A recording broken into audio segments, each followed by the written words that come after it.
Hello everybody, this is Bruce with Habowskistudio, and I'm going to be going to paint the group that I found online here in Maine, Plein Painters, tomorrow in Wisconsin, weather permitting, and I'm kind of just getting my painting gear together and make sure I don't forget anything and that sort of thing, and I thought, hey, what a great opportunity to show everybody what I bring when I go out plein air painting.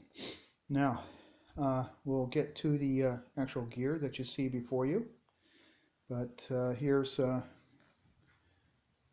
paint boxes I use. Those two I pretty much use all the time, different times, and of course I've been experimenting with my half French box easel, and because I like painting on the canvas and the size of the canvas that I want to do outdoors sometimes. But tomorrow I'm going to take either one of these. I haven't really decided. Most likely we'll go with my trusty 9x12 Gorilla box. That's the 8x10 Gorilla Painter. I think they call it cigar box. Carries two 8x10 panels, but what's nice, I'm going to try to do two things at once here. Hold on.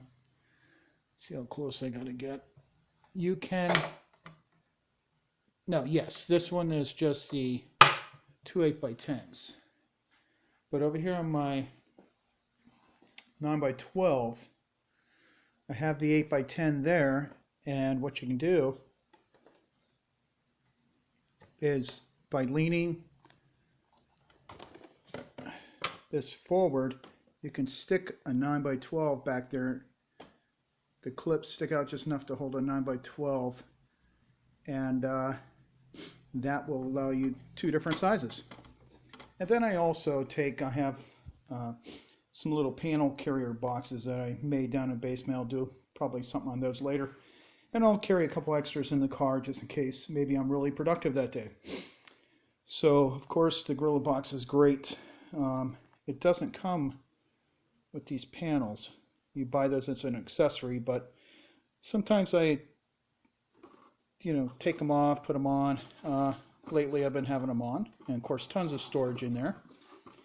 And yeah, these are my two favorite boxes. Very handy. And here we're going to go through the gear and try to do the best I can. I'm going to zoom in just a bit so you can see. Okay, over here we have toilet paper, because we all know what that's for. If you're out in the woods or anywhere you can, Mother Nature calls.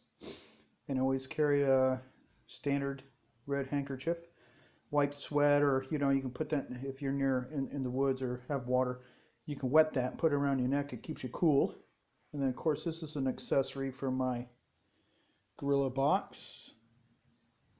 And that is a brush holder. So that brush holder, try and do this one-handed, sorry, slips onto the edge of the box with that little clip. So that is a handy design. And by the way, all this stuff you see, except for a couple of things over there we'll talk about in a minute, I carry all the time in my painting gear. So now we have, not really, just, it doesn't take up much space. This is a little 4 or 5 inch knife, the little fire steel, whistle and compass, and I rigged up like a little paracord necklace thing, so you can wear it around you just for in case you got to sharpen a pencil or need to make stakes for your tarp, or something like that. And off to the left here you have a piece of that old piece of tarp, and I just cut a little 2 by 3 by 3 foot section, and out of a heavy duty piece, and that acts like a little tiny ground cloth. If you're out in the woods or out somewhere where you want to lay your gear down and you don't want to get all wet or that sort of thing, I just kind of would lay stuff on there, and works really well. Very, very small. I don't know, it can fold up even smaller than that. And these things I made and they're sectioned off proportionally to 6x8s, 8x10s, so on. So you can, they're Velcro, and you can stick those together to whatever size, 6x8, 8x10, use that as a viewfinder. And in conjunction also you can use the view catcher, which we're getting to, but I find actually that these work pretty well. Of course they're cardboard, you gotta be a little careful with them, but hey. And just a little basic package of some band-aids, that sort of thing, in case you get a nick or something. And like I mentioned in my last video, which I'll probably be adding to these, is a pair of tweezers, just in case you get a splinter out in the woods or something if you're out in the woods. And then we have a little package, again, not super huge, there's the size of my hand. Just some clips, those bigger clips you see right there with the orange piece. I was using those to clip down my pallet onto my French easel, or actually to clip my half pallet together. So I may not carry those with me in my gorilla box, but the bungee cords, yes, because you never know when you need a bungee cord. And then right there, an extra pair of reading type glasses. I need glasses now, or like most people probably.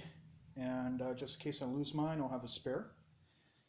I haven't yet got a little smaller case for them, but hey, that works. And then we have the paint, sort of laid out by color grouping. I always carry the ultramarine blue, and I try different things, phthalo blue, cerulean blue, might do whatever for a cool blue, but right now I'm working with the phthalo blue. For the yellows, you have yellow ochre, cad yellow pale, and regular cad yellow. And I'll explain reasonings for carrying so much paint. Some people might, even though I use a limited palette in some of the videos, I still have all these tubes. And then we have sap green and viridian. I'll probably pick one or the other. You know, I don't think I really need two of them, but the viridian gives you a little different types of yellows you might need out in this setting. Transparent red oxide, that's nice for earthy red and to tone your panels out in the woods. If you starting with a white one, and depending on where you're at, you want to pick a tone rather than pre-tone them. Then we have alizarin crimson, cad orange, which I don't always carry, but I think I might. It's a little small too. And then we have the cadmium red, and then raw umber, burnt umber, Mars black. Sometimes I'll use ivory black, which I might put that in today for the trip tomorrow. And then titanium white. And you notice the tubes just look kind of white with handwriting. I buy the big tubes, and you can buy these tubes to fill yourself. I think I got mine at Pearl Paint. Oh gosh, about 5 years ago, because you know you get a box of whatever 44, so they last a while. I got a regular size tube one like you see there, and then a smaller tube size one. So it's handy to get both. And then, okay, in this row, we have on the left, the green thing is hand sanitizer, and the hand cream.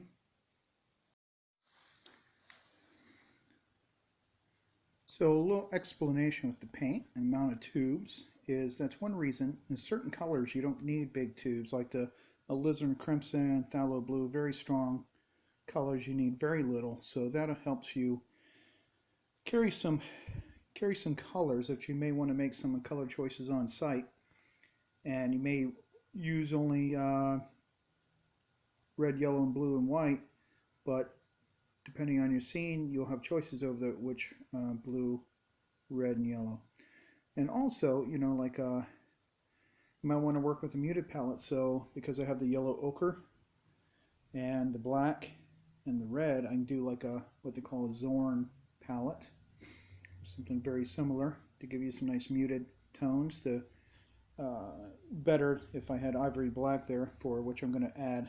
I have a little small tube to add, so I have choices.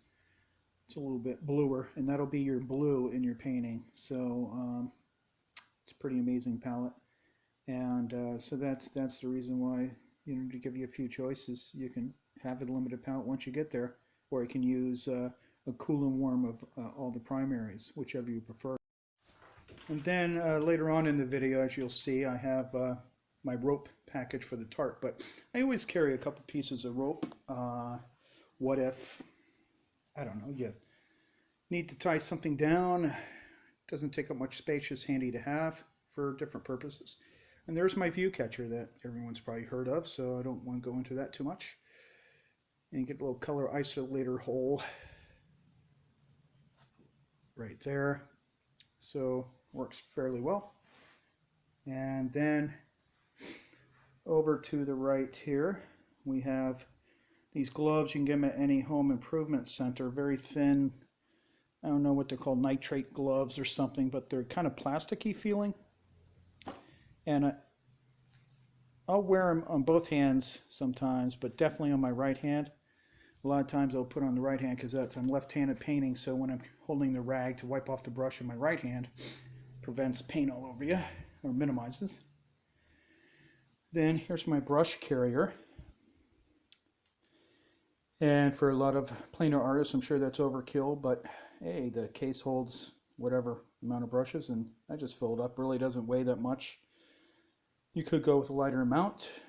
It's totally up to you, but I'm thinking you have that option. What if you're in a situation where you just want to get that painting down, so you're going to use several maybe of the similar sized brushes to paint different tones in the painting. You don't want to have to keep cleaning. So, or maybe have a section, a grouping for light toned colors in the painting and a group for dark, which I should get on board with a lot because it's a really good idea. And this is the chain accessory from my Gorilla Box that clips onto the Gorilla Box to hold paper towels. These are some little stretch cord clips that can go around your Gorilla Box lid. I'll show you. It kind of goes around and will hold, like, say 11 by 14 that extends out past your box lid to hold it up there. So those are handy. And there's my scraper from my glass palette in my Gorilla Box. And then we have my palette knives I take. The second one in from the right is pretty springy, which is nice. I want to experiment with, putting paint on with that. Very flexible tip. Then this over here on the left, that is just something I found in some kind of hardware, I don't know, yard sale type thing. And it's great for measuring height to width sort of thing. It's like a divider. So in case you want to check out proportions, different way to do it. And then of course, pliers for tight paint lids, roll of paper towels, my turpentine cup, my linseed oil, and my little tiny cup that goes on my palette in my Gorilla Box for the oil. Then over here we have a little transistor radio for a little bit of music or NPR, whichever you prefer. And this bigger knife is optional, like maybe if I'm going out in the woods and want to make a quick shelter out of some small saplings that are dead on the ground to put up the tarp. I throw that in the backpack. Doesn't take up much room again. Rain poncho. Self-explanatory. Get those at any kind of Walmart, Kmart, whatever.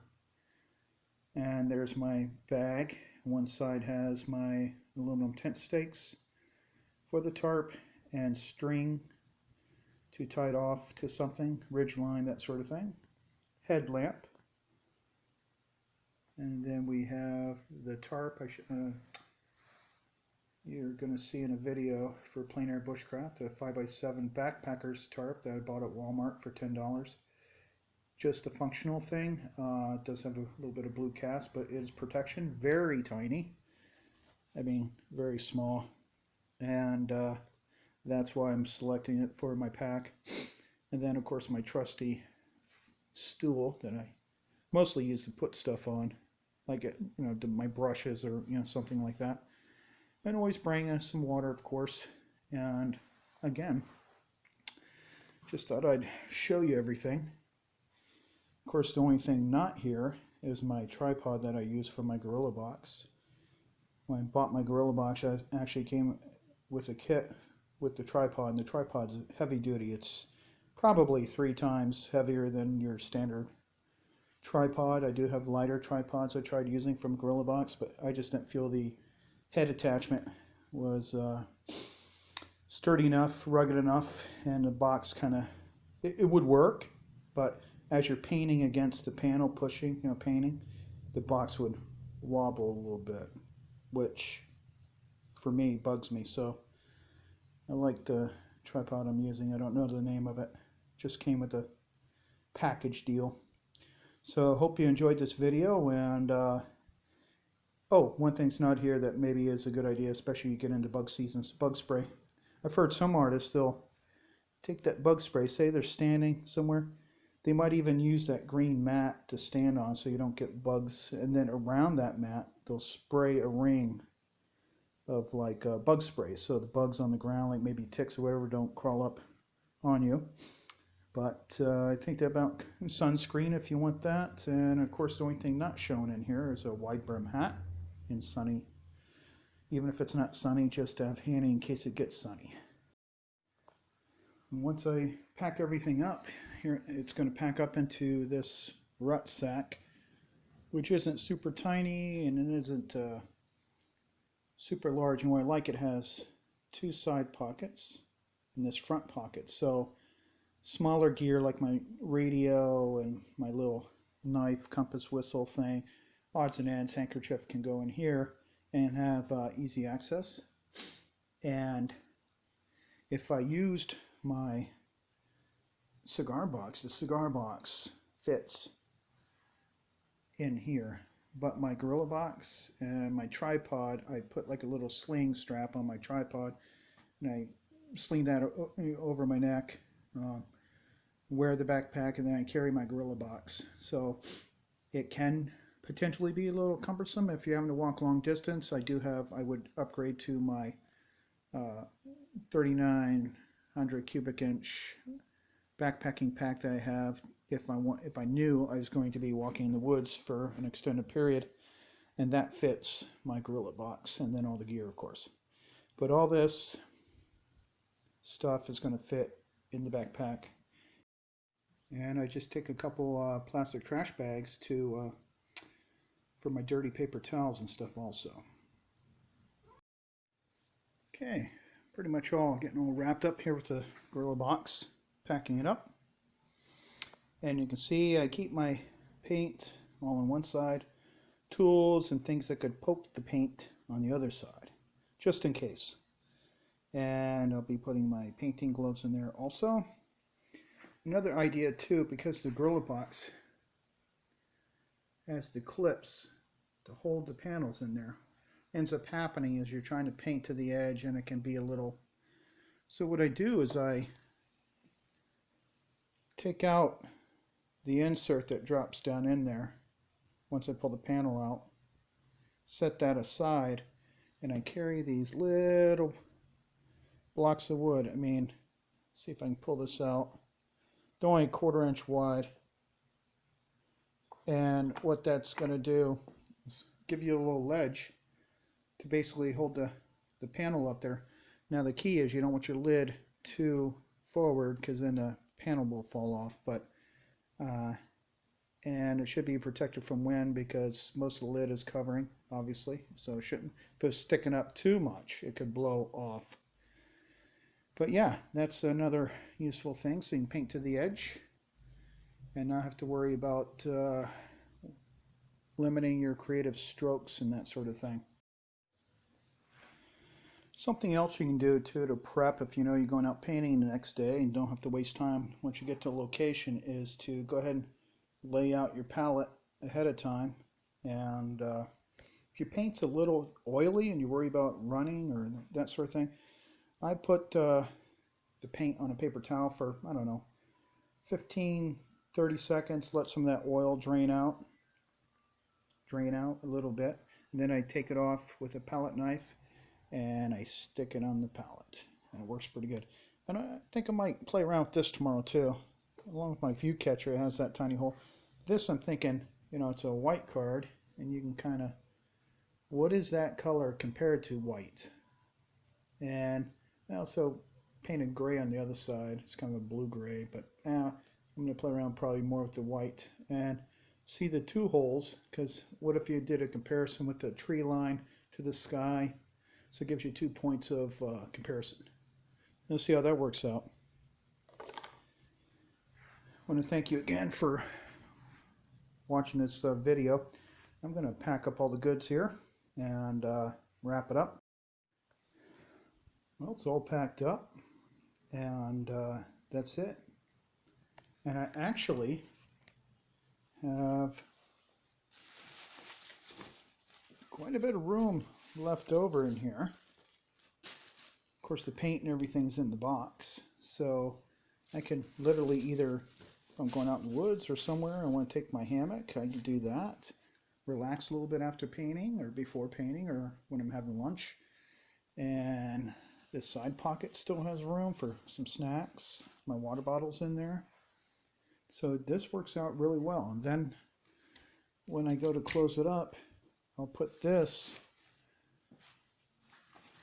pull the lid over, and snap the stool in there and carry it around that way.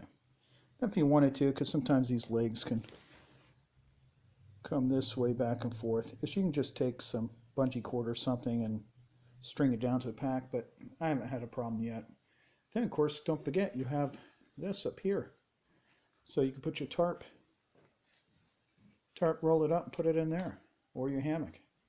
So this little pack has quite a bit of room.